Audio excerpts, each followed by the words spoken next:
Tiga binatang, diabadikan namanya.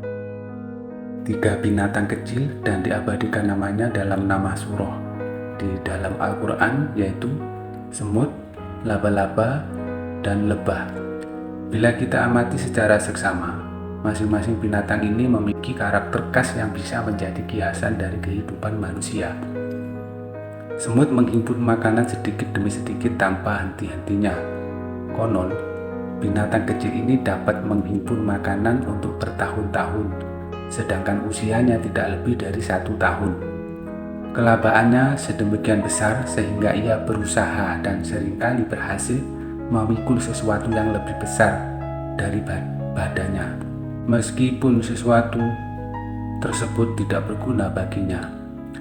Dalam surah Al-Naml antara lain diuraikan sikap Fir'aun juga Nabi Ibrahim yang memiliki kekuasaan yang tidak dimiliki oleh manusia manapun. Sebelum dan sesudahnya ada juga kisah seorang raja wanita yang berusaha menyogok Nabi Sulaiman demi mempertahankan kekuasaannya yang dimilikinya. Lain lagi uraian Al-Quran tentang laba-laba. Sarangnya adalah tempat yang paling rapuh, sebagaimana disinggung oleh surah Al-Ankabut ayat 41.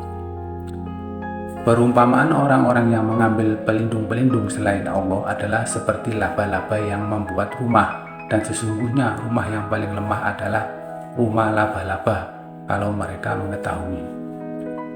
Rumah laba-laba bukan tempat yang aman. Apapun yang berlindung di sana atau disergapnya akan binasa. Jangankan serangga yang tidak sejenis jantan pun setelah selesai berhubungan, disergapnya untuk dimusnahkan oleh betinanya. Telur-telurnya yang menetas saling berdesakan sehingga dapat saling memusnahkan. Demikianlah kata sebagian ahli, sebuah gambaran yang sangat mengerikan dari sejenis binatang. Lantas bagaimana dengan lebah?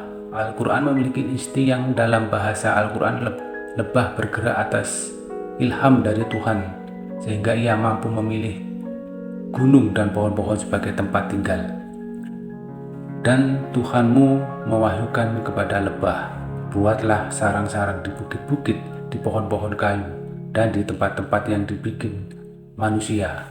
Quran Surat An-Nahl 68. Sarang lebah dibuat berbentuk segi 6, bukannya 5 atau 4, agar tidak terjadi pemborosan dalam lokasi. Yang dimakannya adalah kembang-kembang yang tidak seperti semut yang menumpuk-numpuk makanannya. Lebah mengolah makanannya dan hasil olahannya adalah lilin dan madu yang sangat bermanfaat bagi manusia. Lilin digunakan untuk penerang dan madu, kata Al-Quran, dapat menjadi obat yang menyembuhkan. Lebah sangat disiplin. Mengenal pembagian kerja dan segala yang tidak berguna disingkirkan dari sarangnya. Lebah tidak mengganggu kecuali yang mengganggunya, bahkan sengatannya pun dapat menjadi obat. Sikap hidup manusia seringkali diibaratkan dengan berbagai jenis binatang. Jelas ada manusia yang berbudaya semut, yaitu menghimpun dan menumpuk ilmu tanpa mengolahnya, dan materi atau harta benda tanpa disesuaikan dengan kebutuhannya. Budaya semut adalah budaya menumpuk yang disuburkan oleh budaya mumpung. Tidak sedikit problem masyarakat bersumber dari budaya tersebut. Pemborosan adalah anak kandung budaya ini, yang mendorong hadirnya benda-benda baru yang tidak dibutuhkan dan disingkirkannya. Benda-benda lama yang masih cukup indah untuk dipandang dan bermanfaat untuk digunakan. Dapat dipastikan bahwa dalam masyarakat kita banyak sekali semut yang berkeliaran. Entah berapa banyak jumlah laba-laba yang ada di sekitar kita, yaitu mereka yang tidak lagi butuh berpikir apa, di mana, dan kapan ia makan, tetapi mereka pikirkan adalah siapa yang akan mereka jadikan mangsa. Ia menjadi kiasan dari sifat manusia, mencelakakan, dan rumah lembaganya yang menjadi pelindungnya, menjerumuskan siapa saja yang terpikat olehnya. Nabi SAW mengibaratkan seorang mukmin sebagai lebah, sesuatu yang tidak merusak dan tidak pula menyakitkan. Tidak makan kecuali yang baik, tidak menghasilkan kecuali yang bermanfaat, dan jika menimpa sesuatu tidak merusak dan tidak pula memecahkannya. Lebih rinci lagi, lebah setidaknya memiliki 3 keistimewaan yang dapat menjadi analogi tentang karakter ideal manusia.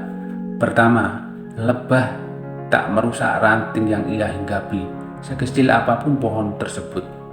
Hal ini memberi pelajaran manusia agar menghindari berlaku yang menimbulkan mudarat atau kerugian terhadap orang lain.